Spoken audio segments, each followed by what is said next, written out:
Hello, welcome back to the channel of It's a Bit Too Early for Tim. It's 7 AM and I'm currently at Porsche GB Reading for something a little bit different in this video. So I'm here collecting the new facelift Porsche Taycan, or Porsche Taycan if you say everything wrong like I always do.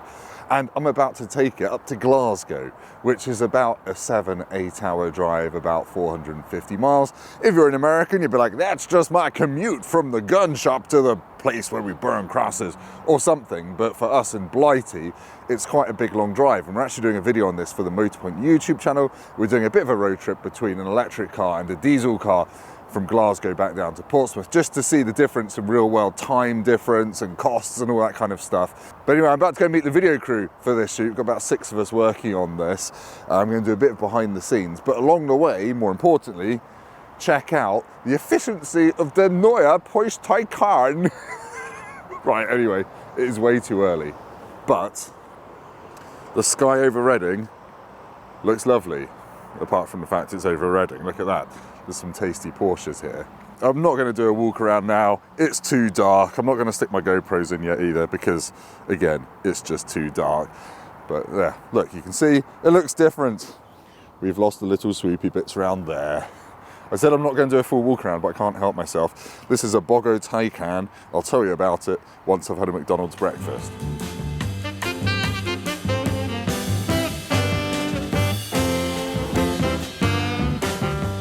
Right, we're just about to start the road trip. This is the diesel car we're using. It is a rather subtle BMW X7 in this kind of matte green. It's not matte, hang on. It's matte at the back because it's dirty. But yes, lovely. I think it's Manhattan green. So it's got a 3-litre 6-cylinder diesel, and we're just going to see how it compares to the Taycan. Let's have a quick look at this facelift car. As you can see, now it's actually a bit lighter outside McDonald's, very salubrious. We've got a slightly new look. It's lost the Mission-y kind of swoop under the lights. Costs £86,500 for a basic one of these now, and this is the basic one. It's rear-wheel drive, although this one is £96,000.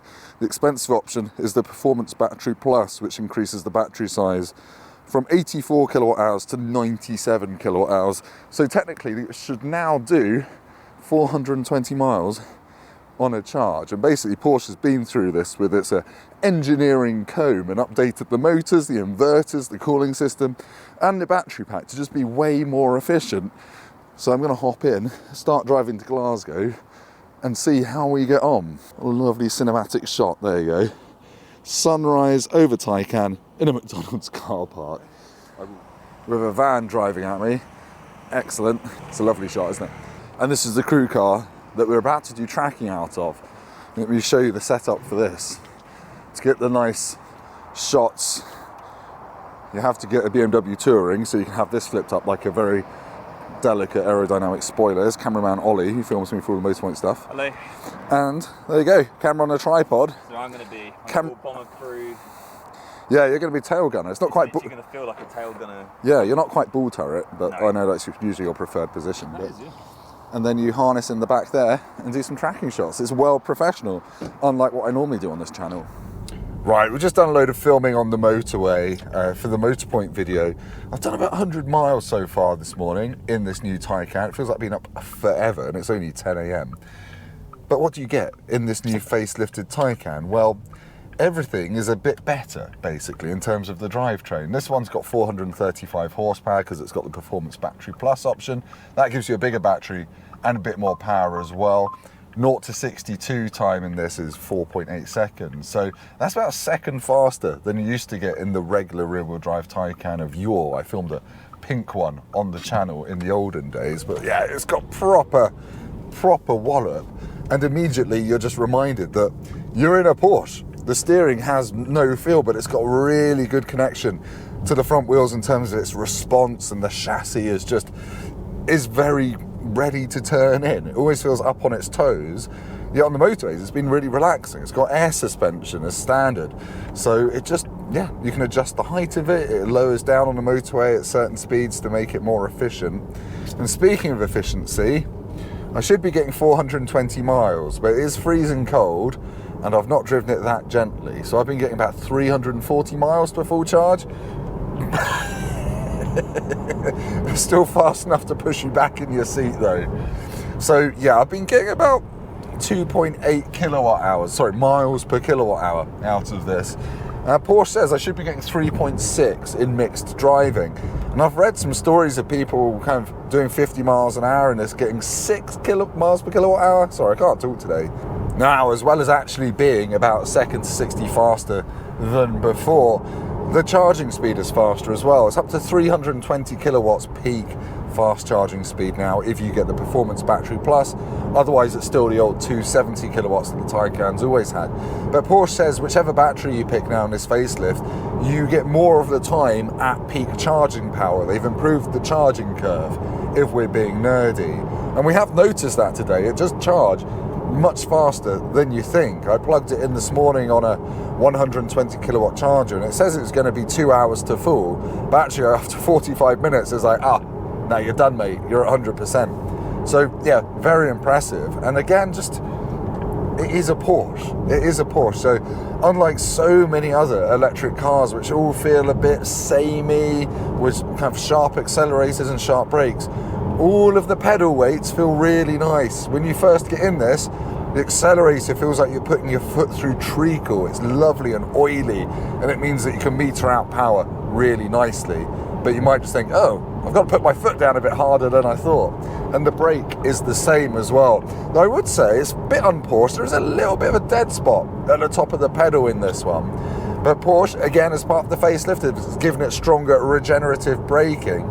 So it can give you back something like 40 kilowatts now under regenerative braking, and there's an automatic regenerative braking option, so it uses sensors to work out if it needs to coast or if it needs to slow you down, which is great, except this one doesn't have radar cruise control. This one's 100 grand.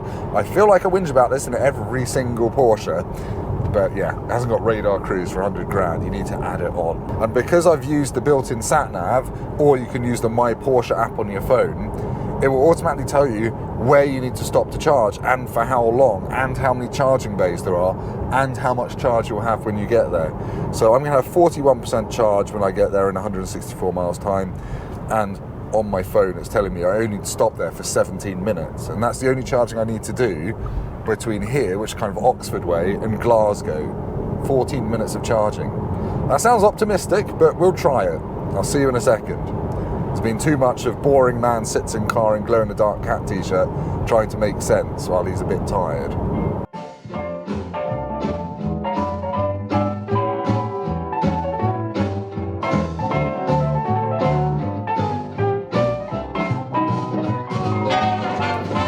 Right, quick update, that's not a Porsche Taycan, but I've been driving this lovely X7. We're at T-Base Services, famous for being generally awesome.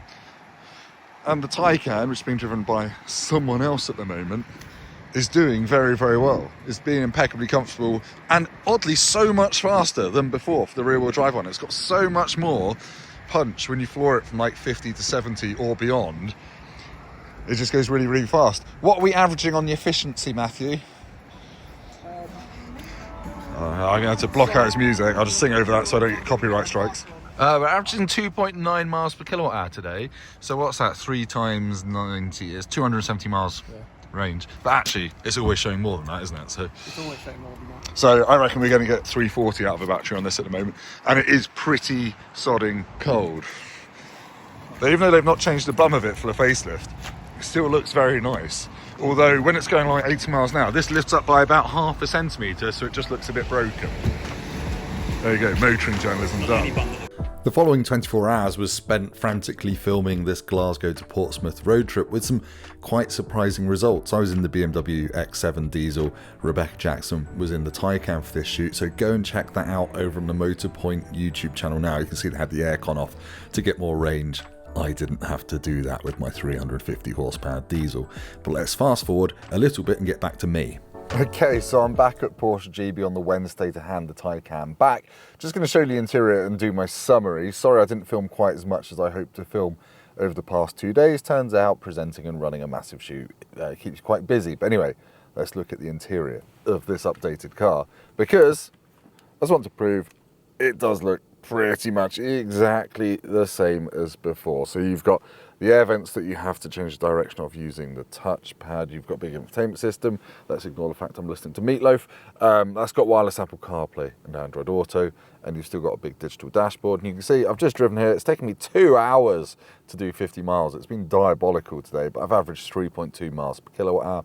At motorway speeds in this car, you average about 2.9 miles per kilowatt hour, which isn't bad. It's not exceptional, but it's better than it used to be.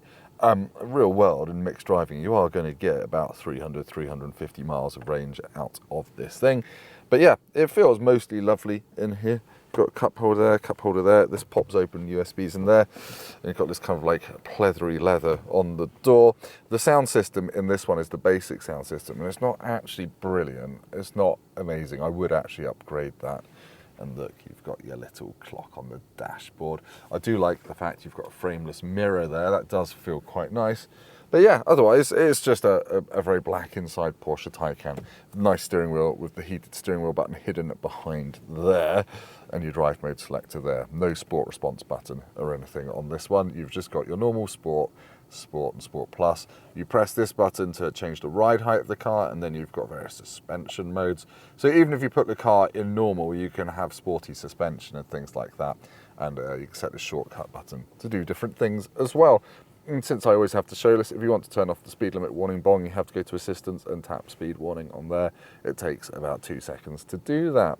So yeah, quite a decent cabin, got decent felt lined door bins, and your glove box is a massive black hole, and it's actually quite, well, it's not very tall, but there we have it. That's the interior of the Taycan. Oh, go away, sorry.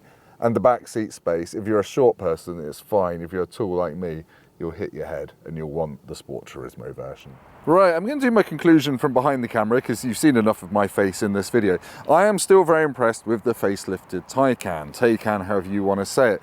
I think Porsche spent about 90% of the facelift budget on the stuff you can't see, on the motors, on the batteries, and that is all improved. It is noticeably more efficient and noticeably more powerful and faster in the central-level rear-wheel drive version. So that's really impressive because it was starting to lag behind the competition in terms of efficiency.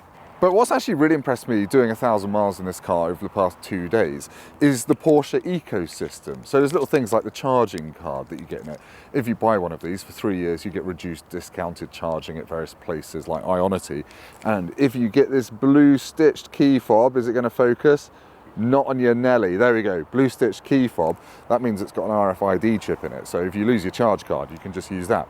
But yeah, it's really clever. The charging app on the phone is really clever. It will tell you how long you need to charge, where you need to charge, and all the rest of it. It just takes all the stress and planning out of using it. And I've actually been using the inbuilt sat-nav for that reason rather than CarPlay. So well done, Porsche. You've made living with an EV almost as easy as the American cultist company. So bravo, I'm going to give this 9 out of 10. Thank you for watching, goodbye. Go down to the comments, leave me the German word for I wish I had blue stitching. It's very erotic. Goodbye.